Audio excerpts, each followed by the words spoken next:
बिस्मिल्लाहिर्रहमानिर्रहीम।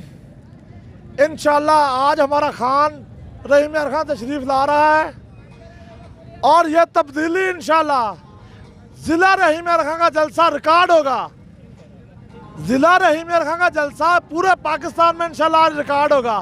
मैं ये दावा करता हूँ दो बजे के बाद रहीम यार खान ब्लॉक हो जाएगा, इतनी पब्लिक निकल रही है। इमरान खान,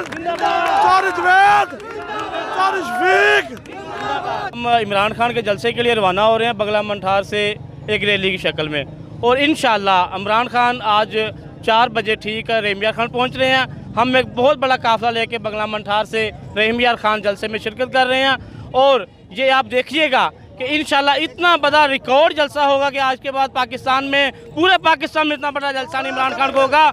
और ये बॉर्डर पे हमारा ज़िला रहीम यार खान है, तहसील सादकाबाद है, और हम ये मैसेज देंगे इमरान खान को कि आज का जो जलसा है आपको बताएगा कि अब ज़िला रहीम यार खान के भी बल्ला चलेगा और बल्ला चलेगा, किसी का राज नहीं चलेगा इंशाअल्लाह ताला।